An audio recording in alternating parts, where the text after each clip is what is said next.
from the beginning, I wasn't very good at being responsible.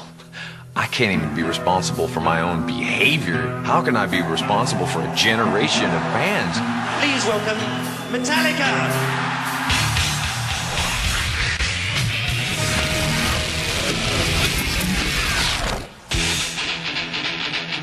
We are Metallica. We're riding into town to rape and pillage and leave town.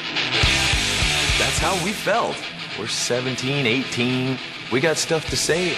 Listen to us, or else we'll play louder and faster. We were pretty vocal about it too, and we were pretty proud about it, and we made sure that everybody understood that we were the anti-Motley Crue. Every time we went into a nightclub and played, we would always win over fans, and those fans didn't just become fans. I mean, they became like, disciples. The tour in the Winnebago, that's it. It can't get any better. For me, that would have been great if we had accomplished just that. 4 guys sleeping in the same room, sometimes in the same bed, because we couldn't afford anything more. It was just all for one for all, kill them all. That's when the ride began. In the fall of 1981, Lars Ulrich placed an ad in a local newspaper seeking like-minded musicians. James Hetfield would answer that ad. Soon after, bassist Cliff Burton and guitarist Dave Mustaine would join the band. Mustaine would ultimately be replaced by Kirk Hammett. We went up to upstate New York. We began recording Kill 'Em All. We finished our parts, and Cliff and I took the Greyhound bus all the way back to San Francisco. 3 days on a Greyhound bus. All we had was a bunch of booze. We were projecting about, our future. Like, wow, what's the second Metallica album gonna sound like? And wow, what's the third Metallica album gonna sound like? Their second effort, Ride the Lightning, featured a depth even beyond their debut. I think Ride the Lightning, we matured a little bit. It needed dynamics. In order for it to be fast, it had to be next to something that wasn't fast. Fade to Black, that was probably the most personal or inside one of them all. It was the first song that the press and the mainstream kind of focused on. Yeah, it's fun to go out seek and destroy, but after that you're kind of stuck with some empty feelings, At that time, me and James spent a lot of time obsessing about death.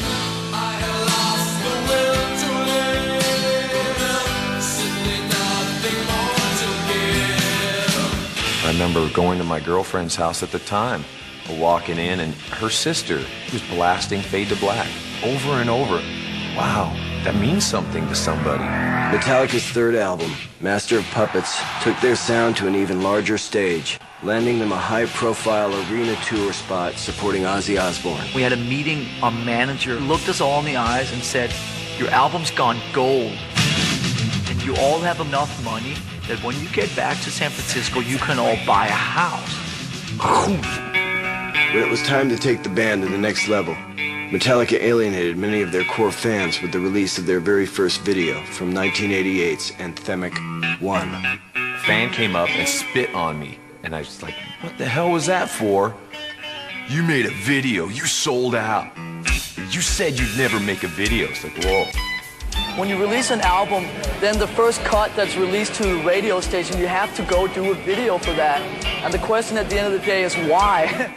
Weary of videos with more glam and hair than issues and intensity, it was after a treatment given to them by their manager that Metallica was finally sold on making a video for One. We felt that what we could do with this video could be the antithesis to what everybody else was doing.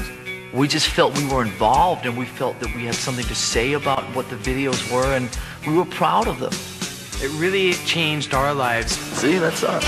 A lot more people on the street started recognizing us, but a lot of other people were kind of getting a little resentful that their favorite little band that they carry around in their back pocket got too big to fit in their back pocket. Metallica savored their first taste of fame, but with the masses coming their way, would their core fan base desert them?